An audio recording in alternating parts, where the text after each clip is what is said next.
Welcome to Live Adult Religious Education. My name is Michael Haldis. This is through the Orthodox Christian Network and is in a ministry of the Greek Orthodox Church of St. George here in Bethesda, Maryland. And we're winding down the education year. And today we're going to talk about, I've titled this discussion, In the World but Not of the World. It's somewhat based on my latest podcast, Strangers in a Strange Land. But I wanted to talk about it for a lot of reasons. This whole theme we've done this year of beauty, goodness, and truth, to really, in some ways, to really experience that and to recognize beauty, goodness, and truth does have a lot to do with our ability to be in the world, but not of the world. And we're going to explore, obviously, what that means. I'm sure all of you have heard that phrasing before. It's actually not in the Bible directly. There's not a direct quote that says, be in the world, but not of the world. It's close. It's certainly thematically in the Bible, especially in the New Testament. But where it comes from the strongest statement is, and we just went through Holy Week, so this should be fairly fresh in your minds, John 17. So in John 17, Christ has a series of prayers. He's done his whole discourse to his disciples, the final discussions before the crucifixion.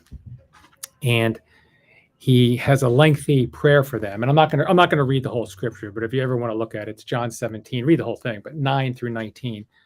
But he says a couple of things. He says in verse 11, now I am no longer in the world, but these are in the world, and I come to you, Holy Father. Keep them through your name, those whom you have given to me, that they may be one as we are. Then in verses 14 and 15, he says, I have given them your word, and the world has hated them because they are not of this world, just as I am not of the world. I do not pray that you should take them out of the world, but that you should keep them from the evil one. So here, and he uses, if you do any English translation and just do a search on the word world in John 17, he talks about it quite a bit. But it's this whole, I don't know if it's right, juxtaposition is the right word, or whatever you would call it, but this whole notion of being in something but not of it. So basically not succumbing to it, so to speak. It's also, you can find it, for those of you that like to link things to scriptures, in 1 John, in the epistles of John, 1 John chapter 2, 15 through 17. I won't read it, but John talks about do not love the world. And he ends his first epistle with, little children, keep yourselves from idols. In a way, he's saying keep yourselves from worldliness in the negative way. So, and then based on, per my podcast, the Bible from beginning to end talks about this, thematically talks about this whole notion of being strangers, aliens, sojourners, implying that this isn't our true home. And we'll get into that as well. So I guess, what George was saying earlier, saying he thought I was going down a road of talking about a midlife crisis, and I wasn't. But what I said on that podcast episode, that George is thinking about, was that confessing to feeling always like a fish out of water, never quite fitting, right? And because I've gone through that feeling, and because I have this supposition, which I know to be true, I'm not unique. So therefore, if I've experienced it, others probably have too. Maybe not everybody, but I started exploring what that really means to feel not quite at home, to feel like a stranger, and having conflicting feelings about, your place in the world.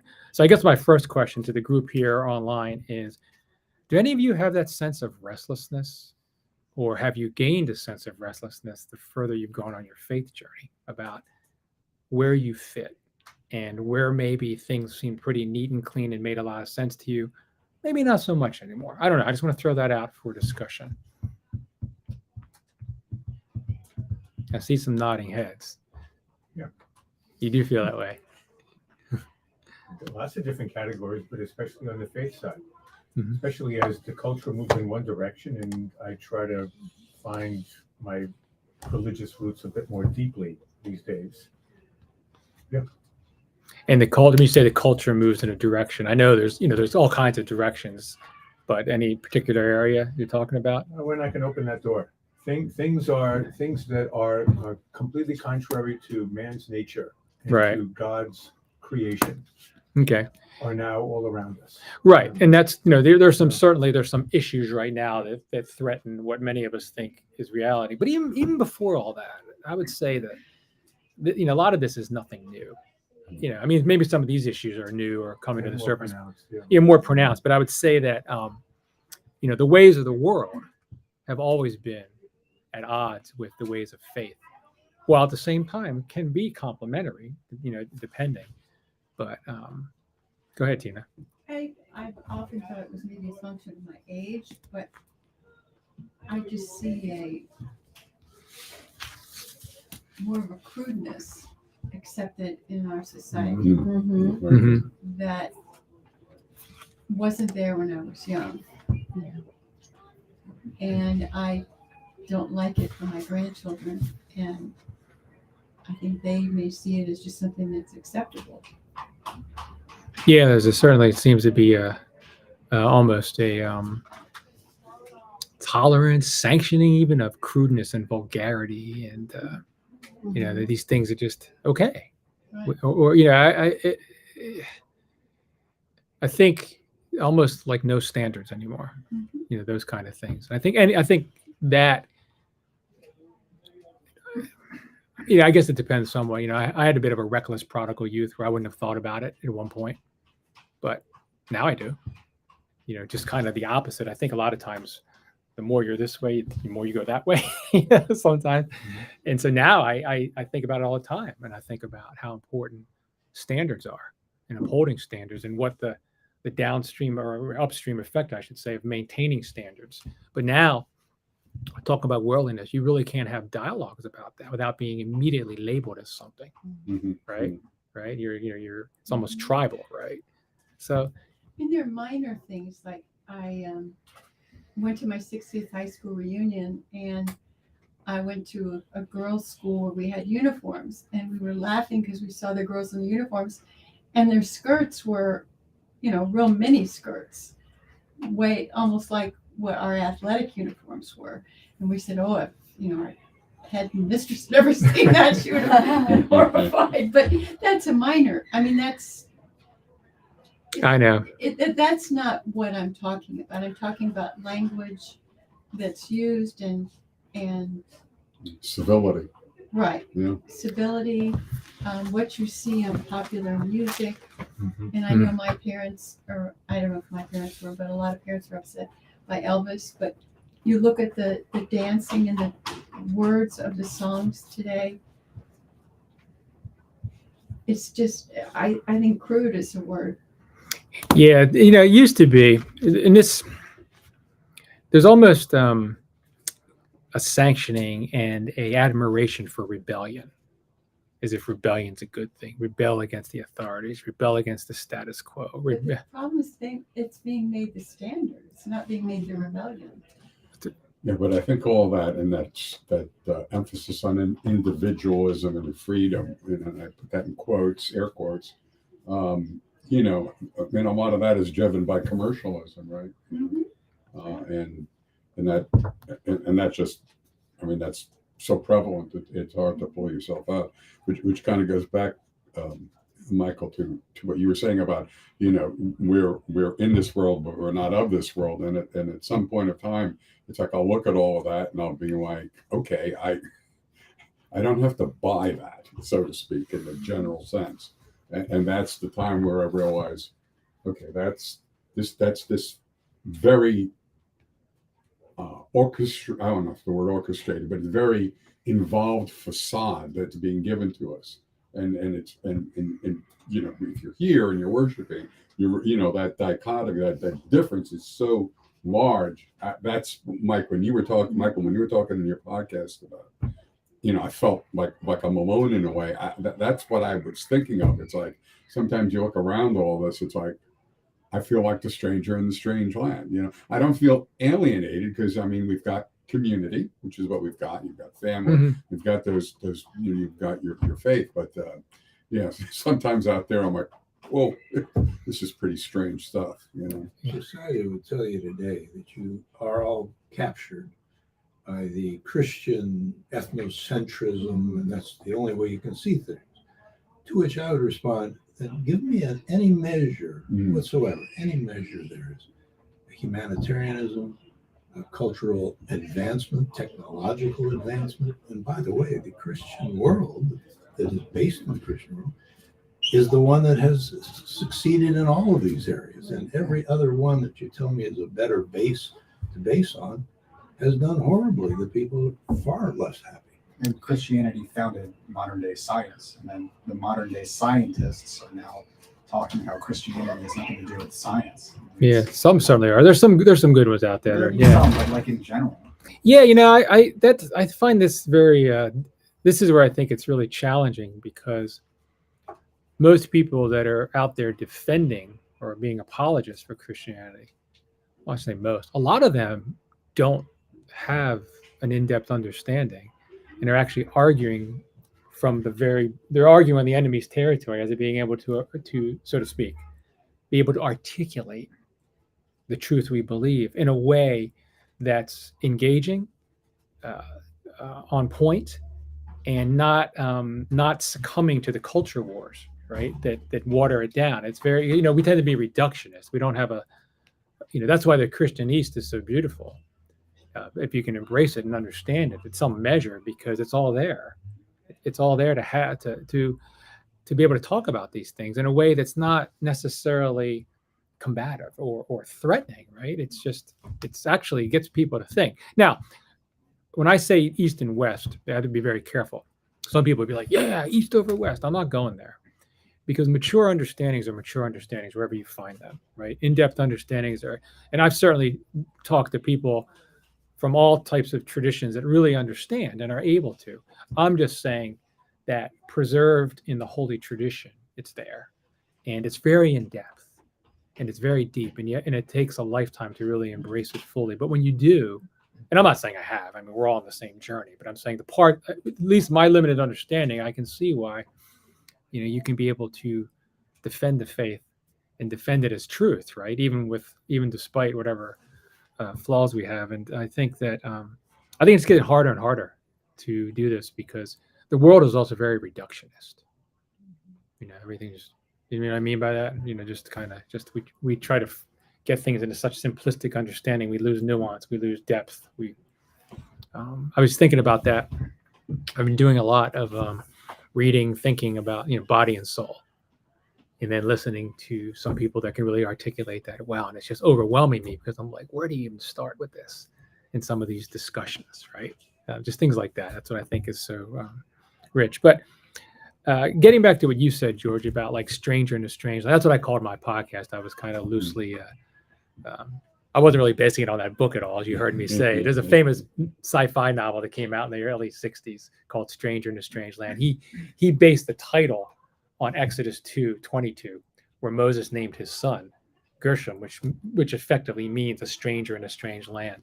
And he based it on the King James translation, where Moses says, I'm a stranger in a strange land.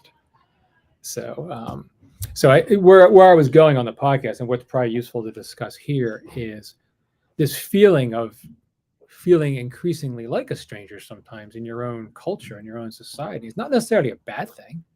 It may feel bad. It may feel a little bit anxious, because it's always a little disconcerting when everybody's going one way and you're thinking and going another. But it's very Christian in the sense of it's very much embedded in our whole faith tradition. So I don't know, George, you listen to the podcast. I don't know if you want to elaborate on it. I'm going to put you on the spot. You don't have to, but so I'm not the only one talking. But think about the history of our faith. Who would you say may have been the first stranger in a strange land? Go way back in the Old Testament. You probably know the answer because you listened to it fresh. Maybe not. Abraham. Think about Abraham. So there was the 70 nations back then. They all were following the demons, right? So God's like, I'm going to form a new nation. So he picks Abraham, and he tells Abraham, leave everything and follow me. He doesn't tell him where he's going. He tells him nothing. What's going to happen? That's right. So Abraham became essentially a stranger in a strange land. Moses, same thing, right? There's always this whole uprooting of leaving places of comfort, places of some cases it's comfort, there's decadence, whatever, and moving out of that, So To a new beginning. to a new beginning, right? Where I was going with the reductionist thing is that a lot of times that's a walk of faith where we don't have answers, and we don't have easy answers. It just trust. You know, we were talking about death, right, before we began this class live, and that's the ultimate trust, right? We don't really know what happens next.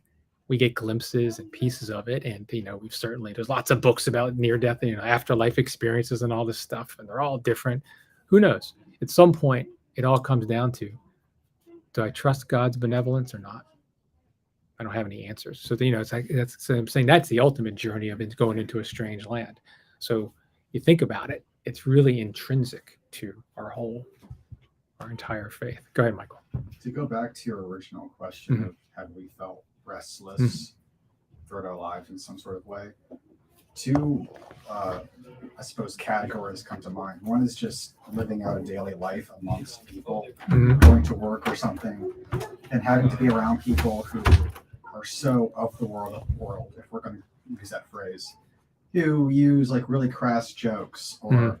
who want to talk about this latest show that came out or this movie or something or this new music artist, and it's whatever they're talking about is something that's unholy or something like that, and then they're trying to pull you into whatever that conversation is. And if you were to ever give some sort of Christian or like what they would refer to as some self-righteous spiel of how you don't like that or something, then you come off as some sort of square. Yeah. And then that would get around the workplace or whatever social network that you're in. That would then, you know, then people would talk about you, and then you would somehow get pigeonholed in some sort of way. And then, I mean, this has happened to me in some sort of capacity over time, and it kind of like the world kind of teaches you to try to shut up and to not talk about truth and actual beauty and what looks ugly to us, you know, or something like that. And it's almost like I felt like I was being trained somehow to speak in their vernacular, even if I didn't really mean it, just so I could pass or something, just so I didn't, so I could like navigate through the world and figure out what my purpose or what God has in store for me. But I could still like weave through this terrain of the world whilst kind of being under the radar or stealth mode or something like that. And I just remember that, like a lot of that. And it just felt, lots of restlessness that I felt like I couldn't really be myself or my authentic self. And I didn't like feeling somehow like a pretender or a spy sitting in a room with people who wanted to talk to me about things I didn't care about, like this is really weird. But then on the polar opposite end, going to like Roman Catholic Church, there was a very different vibe there than the Orthodox way of doing things. It's like, from my experience, just speaking from my experience, the Roman Catholic Church does not feel like it's filled generally with critical thinkers, like a discussion like this. Like it just didn't come off to me like that. And they follow, from what I observed, they follow traditions, and you just follow it. The priest is the authority. Whatever he says, how anything works, that's how it works. And if you create an argument, then you're in trouble.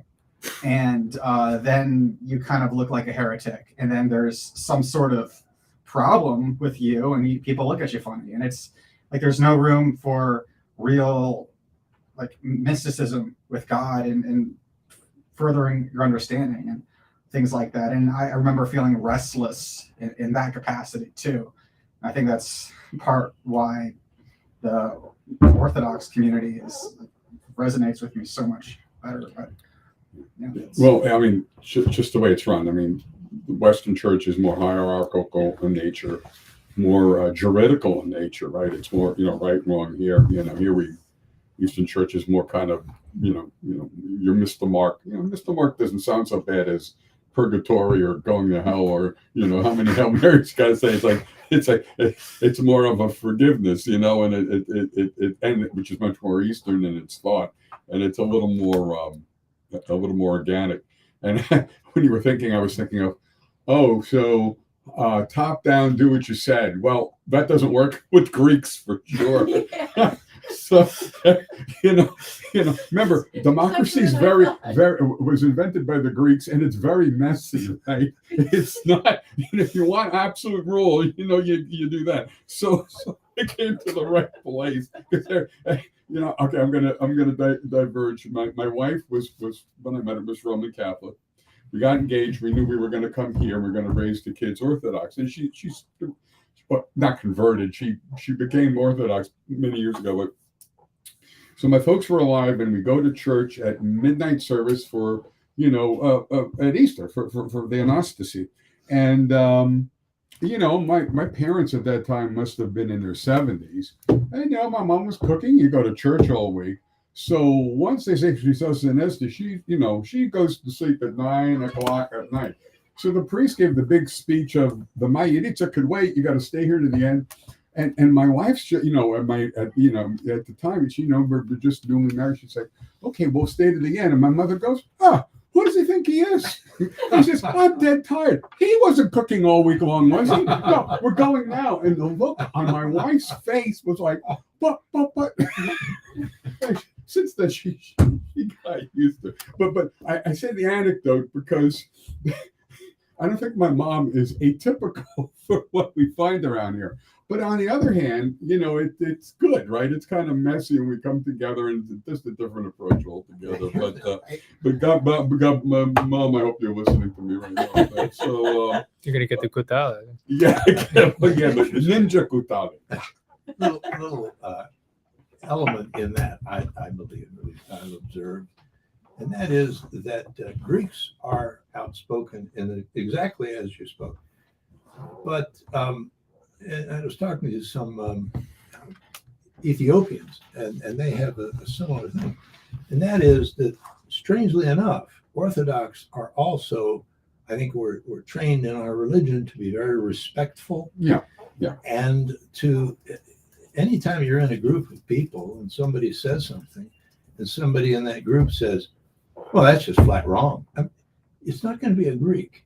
Greeks will listen. They may disagree with what somebody says, but they respect that person for their opinion, and they'll deal with it in another way. So it is funny. Because in many ways, like when you said how your mother spoke, it sounded exactly like my mother and everybody else. Something that I've noticed is, and also from readings that I've done, is that the Orthodox side of Christianity appears to be much more humble than the, whatever you want to call it, Western or Roman Catholic side. Because, I can't tell you, I truly cannot count how many times I've tried to talk to a Roman Catholic priest about something, and then immediately they'll say, oh, are you Roman Catholic? Are you Roman Catholic? Like they're immediately trying to validate anything I'm going to say as worth listening to based on whether I'm Roman Catholic or not. And then they'll say something or follow up saying, we're the real church, by the way. Like, all right, the rest have it all wrong. We're the authority here because we're the original church that was founded by Jesus Christ. The rest were just kind of broke off of us because, they kind of went into sin or something like that. And that's kind of how they seem to define it. And that ego, that pride that I've noticed has distorted a lot of minds within the Roman Catholic Church based on my own experience. All right, No, I think it's a good way to put it because that's really what we should be talking about based on our experience, right? But there's so much humility that I've noticed within the Orthodox tradition where they're almost like, okay, we are not going to try to define reality. That's what, 100%. We're going to try. We're going to have conversations, but only God is really going to write out exactly how everything works. We're not going to take God's position, and that's how it appears. How people in the Eastern Orthodox tradition approach theological conversations. But with the Roman Catholic side, they've already decided we're the authority, so whatever we say is what God is saying. And so it's a different approach. When we're at our best as Orthodox, you're exactly right, because our holy tradition, the Holy Fathers, the root virtue of all virtues is humility. right? So everything flows from humility. You can't love properly without humility. And we certainly use more of a medicinal model to understand sin. So therefore, when you understand sin as sickness, if you really believe that and embrace it, you're not going to look at somebody when they're doing something horrific and go to some sort of punitive judgment. Your knee-jerk reaction is, what's behind this? And there's something demonic behind it too. And I don't mean demonic, spinning heads and all that, but we look at sin and sickness, all the things that are derivative from fallenness as demonic in nature. So it tempers your reaction to people because there could be more. The other thing about truth is, you've probably heard me say it, but there's other people that say it, that if it's true, it's Christian. Not if it's Christian, it's true. So we understand wherever there's truth, that's where God is, right? And furthermore, even I'll say one more thing. We also understand the church has never been united administratively, ever in its history, ever, even close. What unites the church is when it's functioning as the body of Christ. My mother-in-law just passed. Well, I'm talking to Father Demetrius, who's been wonderful. I'm talking to my mother-in-law's pastor, who's been wonderful. I have people coming forward, all acting in the loving body of Christ. In those moments, we're united as Christians, right? All this other stuff gets tribal. My experience talking to friends that have raised Roman Catholic is just that. Now, I've had a good experience in these groups of Roman Catholic Orthodox with critical thinkers. It's not like that at all. But they also, these groups have to combat their own constituents, for even participating in those groups in the first place. So it gets, and a couple other things I wanted to say just real quick is that, you talk about these conversations you get drawn into about today's music or art. You have to search your own soul and how you deal with that, because there's a couple different ways. But one of the things I've found is that, if you're committed to your faith and really seeking, the Lord sacramentally, and you have your own, you have an understanding, you can then see the kernels in these things and be able to have a dialogue without being overt. And it's C.S. Lewis called it getting past the dragons at the gate, right? You don't necessarily that's what he did with Narnia stories. He never mentioned Christ in those stories at all, right? But he created a fictional world imagining anyway. So there's ways. So there's opportunities. I think one of the mistakes, and I know a lot of Orthodox are doing this, what I'm about to say right now, is one of the mistakes has been of the Christian community is creating its own brand of art, Christian this, Christian that. And it's like a self-help group for people that are in that group. It's not reaching anybody else. You have to, to really, I don't know, Andy, you probably would be able to comment on what I'm about to say better than I would, but it always seems to me that like all these political things, but everything runs downstream of where culture is to an extent. I don't know if that's true or not, but it seems that way to me. So like the way to really change and influence is through art, and change and influence culture. And you have to be able to create good art and literature and music, but you don't have to make it overt in terms of, it just has to be good and speak to people. And unfortunately, the secular community, from their basis of understanding truth, has been more effective. And right now, there's a lot of Orthodox Christians I know that are out there banding together, trying to create just beautiful pieces of work without necessarily trying to label it, but letting it be an expression of where their own hearts are in their faith. And that's really what's going to be more powerful. That's what we need to do more and more, because to combat all that slime out there, all that vulgarity, all that crudeness. And I wrote a novel. It wasn't like real famous or anything, but people that did read it never caught on. I didn't use one single cuss word in that book. Never, no sex scene, no cuss words. They never mentioned it. You wrote it out? Yeah, years ago. Yeah. Yeah. Like I wrote it in the early 90s, and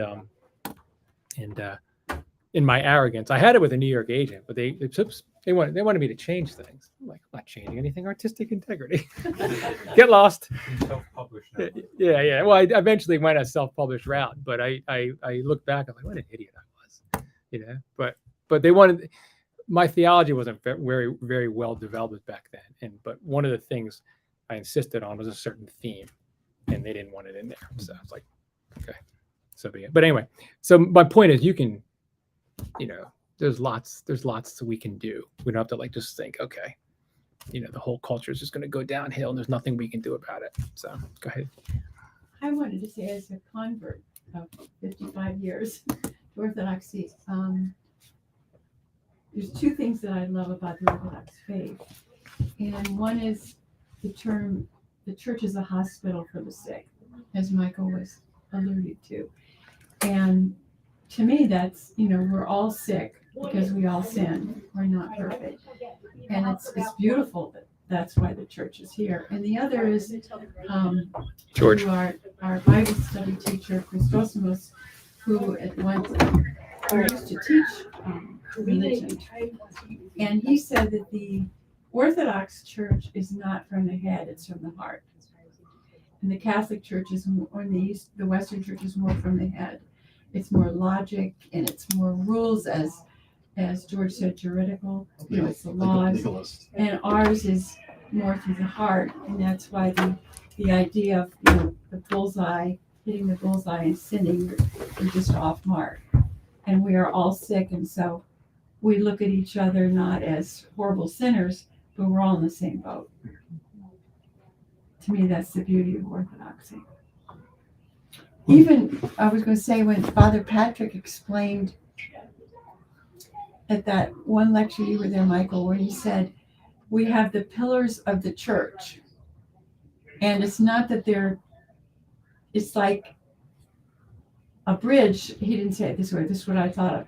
If you're ever on top of a bridge, it moves, even though it's a solid structure. And he says that's the way our canons and things are, that they can move a little bit. It's not changing the definition of them, but they can be moved a little bit one way or the other to accommodate what's going on in someone's life or in the world. Absolutely. Takes a while. Yeah, it takes a long time. I was going to point out an interesting thing. We all, as we said earlier, compare it to our own experience, how faith fits. But one thing that struck me as a youth observing the world, I was just sort of shocked that literally 100% of my peers growing up in the Orthodox Church did not rebel against their families. It was pretty much salute and do what you were supposed to do. But the other thing that always struck me is, particularly when I was young, there was a big thing in America about snobbery. People loved to be a snob and even took pride in being a snob. And I couldn't find a snob anywhere in the Greek Orthodox community. It just wasn't part of the culture. And I think it gets back to your humility. Yeah, it's kind of paradoxical because a lot of times I think Greeks get mislabeled as being, I don't know, more arrogant or prideful. And we're kind of a humble bunch for the most part. I was saying on my podcast, one of the things that I struggle with sometimes is, and this isn't the Greek culture, because not all Orthodox cultures are Greek, obviously, but is, one of the things I've always tried to, has been a struggle for me, is our Greek upward mobility, right? And then, the priority of the faith and everything. So my experience has been, sometimes it's a cultural struggle for me, because I felt like, okay, part of me, I have to go this direction, but that's not really where my heart is. I don't know. I don't know if anybody else struggles with that, but that's also part of American culture in general, right? It's not just Greek. My experience is more Greek because I'm Greek, but I think American, there's such, I had in my notes here, there's such emphasis on all this upward mobility, on progress, on achievement, which are all good things, but it's all, again, it gets back to what we talked about here many times. It's all priority order, right? Where do they fit in your priorities? And I think for me, the struggle has always been, well, those haven't been my priorities, but maybe they should be my priorities. Everybody else is like that. What's wrong with me? That kind of thing. And that's what that whole feeling like a stranger is, because it took me a while to maybe realize, well, I'm okay in what I'm doing. Of course, I didn't have the family reinforcement. I would say, you're weird. So, but I just, my family, they're wonderful and very loving, but it's like, Michael, you're out there. You're weird. When you're little, you take that to heart, even though they don't really mean it quite that way. You made a good point about Greek stuff, because interestingly, all the things I'm saying really are based upon a Greek American Orthodox culture. Right. Because if we compare to Greece, in some areas they really are better than we are, and in some areas they're not nearly Yeah. as good as we are over here. There's something that you said earlier where you're talking about how, from your experience growing up, Good. Thanks, people George. in the Orthodox Church weren't rebelling. And not that I have experience growing up Orthodox and can make a personal account on this, but what's interesting to me is that, from what I understand, people typically rebel against some sort of tyrannical format. But even though I'm new to all of this, what I've experienced is that this feels very family oriented. Like all of you feel very family oriented, and this is why I was so attracted to this church and this denomination in general, is because like that's the feeling that, and I think that's how God's kingdom is going to be. This is the mentality that I think God really wants, or the closest mentality that He's trying to foster. So who would want to really rebel against that, against an actual family-oriented feeling? I mean, that's what you want, and that's what I think people, if they're pure in their intentions, are attracted to. But if they're in some sort of Roman Catholic, maybe Protestant, like legalistic denomination or upbringing, then where they're just being told rules and there's not that family energy in the church, then it makes more sense why people would instinctively want to rebel against that, because maybe in their minds they're not rebelling against like a family, but they just see it as some sort of tyrannical structure that they need to free themselves from. Yeah, I think that's really well said. You made me think about, all of you made me think about this whole notion of why it is, why your observations or why your experiences are what they are. And one thing about Orthodoxy is it's always, at the heart of it, it's always expressed locally and Eucharistically. Remember, I've said it's from the inside out, it's from the small to the large. Some Christian movements are all about reaching the masses, right? And that's not really how it works. It works in a local Eucharistic family setting, like this room that you're now a welcome part of.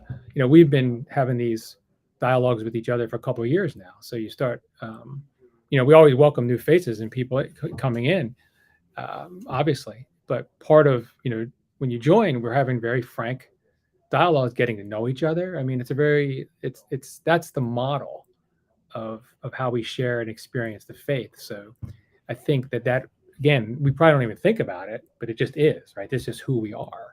So yeah, he nailed it. He nailed it. Yeah. Familial. Yeah, familiar. I agree. You really captured it. Yeah. That's very observant. That's why we need fresh perspectives, right? Because at some point we all start drinking the Kool-Aid. They say in business, So I do that all the time. I bring people in just to shake it up, because you got to see people's perspectives. I think from an outside of coming from a different culture, that's what I loved first, was the familial. And it's just overwhelming love from so many people and just acceptance. I got to say, Tina's father once said to me, after we'd been married and gone to baptism and met hundreds of Greeks, and this is language from the 1970s, he said, well, no wonder you enjoy all these Greeks. They're all the beautiful people. And he said, and the kids just do what their parents want so much. It's amazing. How do they do that? And I said, well, you live your life focused on your children. You're spending your money and all your thoughts to how you can make your children's lives better. And he said, well, it's not worth that. Really? Now you know why I love the Greeks. So that's heresy to Greeks or ethnic cultures that have that same familiar. That just goes without saying, right? It's all. That's why Right. you know why I love it. Yeah, I mean, that's one of the challenges for us as Greeks, and again, other cultures that are like that, is not losing yourself in the kids, right? Completely, Yeah. things like that. But I said this. I've used this scripture a lot, but this is this whole discussion points to it. James and Peter, love covers a multitude of sins, right? We've talked about that many times. But, what is sins? That fall short. So love covers all the ways we fall short. I grew up in a very broken home, all kinds of stuff, but I never doubted for a minute my parents wouldn't jump in front of a truck. I had it, despite all the brokenness, and I'm not unique. Everybody's had brokenness, had aunts, uncles, whatever. You just knew, and that just meant it's pretty hard to damage people when there's love. Safety net. Yeah. Multiple. There's lots of circumstances. There's things that hurt us and harm us, but to really damage someone to their core, that's usually an absence of love, right? That's why some of these violent, horrific crimes on people that are, such the opposite of love, such pure, vicious hatred or whatever, they damage people. But even them, some people can survive because of the love they have in their life. So it's really, and what's the ultimate expression of love? It's the Eucharist. It's the communion we partake, Christ giving himself to us out of love. So again, the whole local, Eucharistic, familial, all that stuff, that's the antithesis of alienating us as strangers in a way that pushes us out, but recognizing that while the world exists in a sinful state, there's always going to be this sense of strangeness to it. And it probably increases the more we grow in our faith. That's my supposition today that I'm throwing out there. That's been my own experience, right? Where I feel kind of both feelings at once. More and more, time goes on, strangers to the world's ways, but at the same time, feeling more and more at home with my family, my church family, right? Like here, I don't know how, did the priest, did he say welcome home to you when you were chrismated? Did he? We did. Yeah. Okay. Yeah. Because that's usually Welcome home, brother. Yeah, that's usually something that every chrismation, to an adult that's cognizant of their, what they're choosing, they'll say welcome home.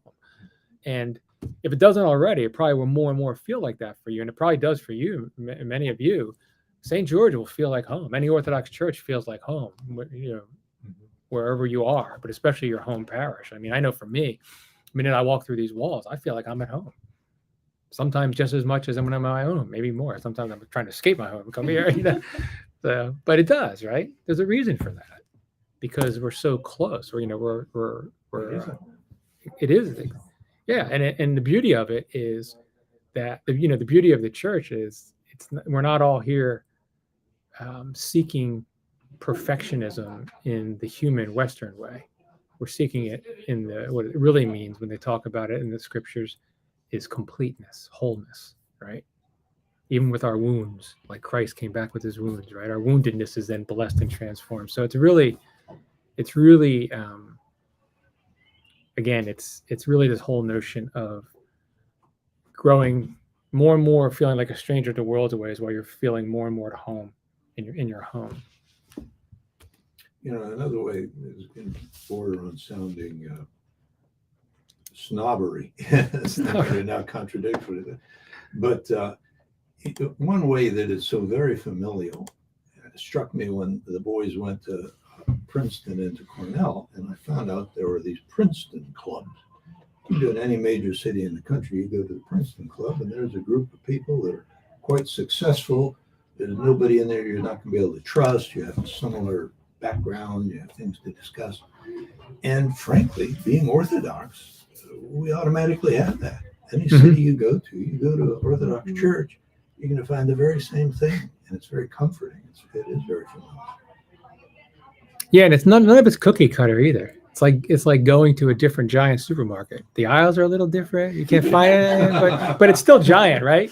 You go to North. What are they doing here? I don't even know what to cross. But it's still. There's a beauty in that, right? I don't know. I mean, we experienced that. I remember we went to St. Mark's, like where they're doing the St. Ephrem prayer twice.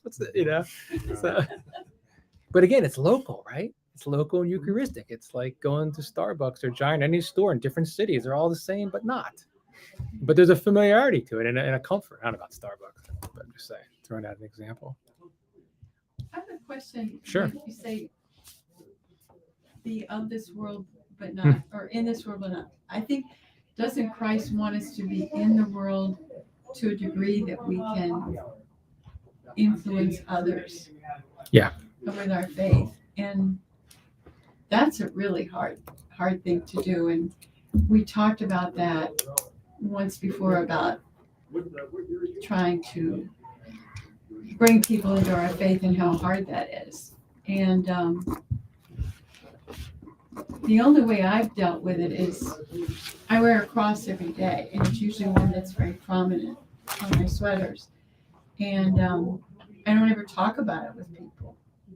But I think that if maybe they see me and I'm friendly and warm to them, and I have a cross, and they, well, she's a Christian. Maybe that does something. Oh, absolutely. It's Because I think there are other people who are very good at spreading the faith, but I don't feel comfortable saying someone, come to my church. it's kind of, it's hard to quantify or qualify God's gifts to everybody and what the role that each of us should play with what circumstances we're given. So I think it's, some people are clearly been put on the earth to reach millions, some to reach a few. I don't know. I think we have to just, in our own walk, search our own hearts and just really begin to understand the calling God has for us, right? Work of a lifetime. I think to what you said, and we'll get into this a little bit before we close and we can pick it up next time, is I had in my notes, anybody ever hear of C.S. Lewis's famous argument of desire? His quote, it's one of his more familiar quotes he says, if I find in myself desires in which nothing in this world can satisfy, that's how he starts. And previous to that, he says, all our desires are met. If we're thirsty, we have food or drink. He goes and lists a whole bunch of desires.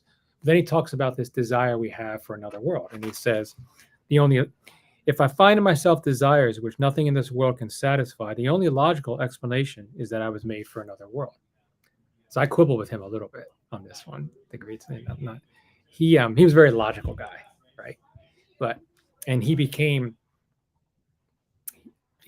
more of started trending more towards a liturgical Christian type of understanding over time. But I think, to your point, why I bring this up is we're not really made for another world per se.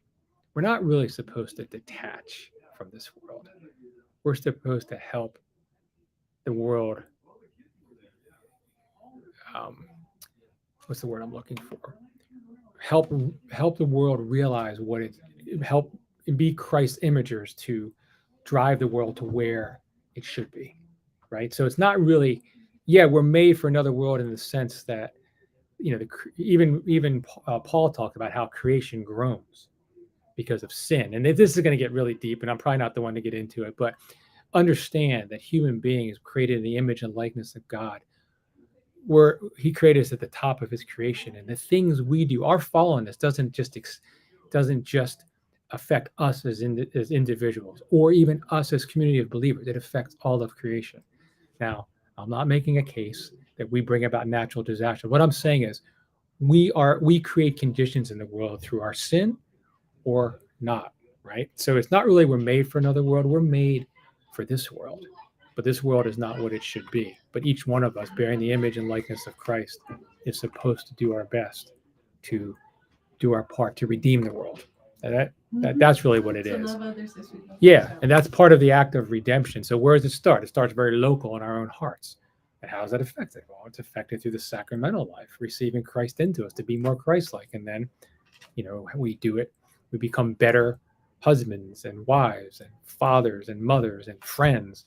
And it ripples outward. So people get to know you. They see your cross. Who knows where that is? I know I'm like you. I'm not very, I really, believe it or not, I really am not comfortable trying to be a, what's the word? A proselytizer, right? Mm-hmm. I do these things, and if they organically grow out, so be it. But what I've noticed over my experience is that even in my business, there's people on my quotes list, listening to podcasts, things just go, and I don't promote anything because that's not who I am, in any walk of life. But some people do that, and that's their calling, and they do it well, and they do it for the right reasons.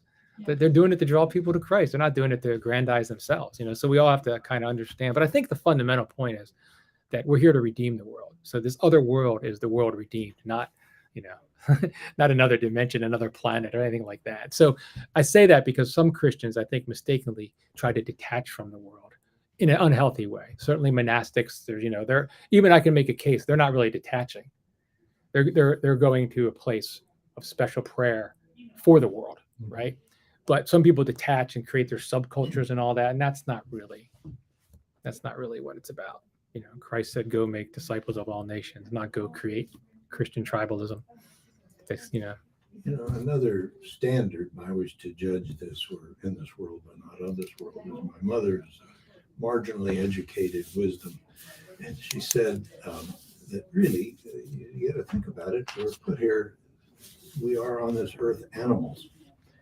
And our job here, as faith tells us, is to conduct ourselves as little like animals, our animal instinct, as possible, and as much a higher calling. And I do think that is the standard that makes us in this world and not. Oh yeah, absolutely. We were created out of the dust of the mud, and life was breathed into us, right? I mean, that's what the soul is. The soul is the life of the body lived, right? That's why I say this gets really heady, and probably Father Andrew and Father Stephen DeYoung and other people to talk about this stuff more than me. But that's what I meant about reductionist too. If we really understand who we are as human beings, right, what we are, and in our relation to the world, it gets to what you just said. You know, it's all goes together in terms of, you know, we're not just some what is the word? We're not. This whole other world can be misleading because we're not some soul trapped in this body looking to escape the world. We are soul and body in the world looking to redeem the world. That's probably the best I can express it. And I hope that makes sense. We redeem ourselves by showing our love to the world. Yep. And helping to change the world. Yeah, it all gets back to love, and love takes different forms. That's another reductionist thing today. It's all, you know, love's all this emotion and all this feeling all the time. You know, love is a way of being, and sometimes it's not pleasant. Some of the things you do to love, and you got to swallow a lot sometimes for people in your life to, and swallow it. Be quiet about it. Don't be later. Look what I did for you. You know, I mean, really swallow it. So it's hard. Andrea. Well, and sometimes you wonder if being quiet is the right way to love, or if people need to hear the hard truth. Is that really showing love when you see something? You know, you go through this personal struggle. It's hard. I'll share an uplifting story that happened to me recently. Someone insulted my wife and had to be dealt with. But I remember going through this thing. Okay, so I remember praying, and the Holy Spirit helped me keep the presence of mind, not to attack this person holistically, attack the behavior, right, and hold the person accountable for the behavior. Well, what happened then was the next day I got a phone call from the person, and he was very upset, but he was apologetic, he was contrite, and it helped move him to the Lord. So I think certain moments you just know when it's time to speak, and you have to go about it. Now, there's been other times I've been a hothead and totally messed up the situation and probably drove that person further into whatever. Not this particular person. I'm talking about instances in my life where I just reacted, you know, stupidly. But I think there's times where we're really prayerful about it and understand, and we can speak, hold someone accountable, but not with that understanding of, compassion at the same time, and with a peace knowing, okay, I think I'm doing right here because I'm trying to help this person get past this behavior. But it's hard. It's hard. And I think probably the default position is when in doubt, be quiet. Right? Yeah. Yeah. So anyway. All right. I think was it 12:30? I think we're right at time. To be continued? Okay. I know next weekend's Mother's Day. I'm out of town. Yeah. Oh, John, don't say that. You're on tape. No. Yeah, it's Mother's Day. Say it here in a safe environment. Yeah. In a very local Eucharistic environment where you won't be. Okay, for everybody out there that celebrates this Hallmark holiday, I'm in trouble now. It's Mother's Day next week. Father's Day doesn't count compared to Mother's Day, so just get it out of your system, dads. Okay. Yeah, it's Mother's Day's next weekend, so we traditionally don't have class on Mother's Day because I can't compete. Really? We haven't. I haven't. I did a couple of times, but no one showed up. So I learned my lesson. Yeah, probably. Yeah, brunches and whatnot, and I'll just be getting back in town that morning because I have to take somebody to Taylor Swift. But anyway, My granddaughter. Shake it off. yeah, it's anyway. Don't even want to go there. I'm glad you have your priorities correctly, Taylor Swift. Yeah. In this case, I'm I'm You're act- good- You're a good It's dad, the Mike. familial. At least it's not Cardi B. Then No, you'd no, be- no. then you'd be in trouble. I'm acquiescing. I'll tell you a story in a second. But so I think then the weekend after that is the 21st, Mhm. Sunday the 21st, and then we'll probably be wrapping up soon. We'll see. We'll see how it goes. But all right. So God bless everyone. Thank you for joining, and we will be with you 2 weeks from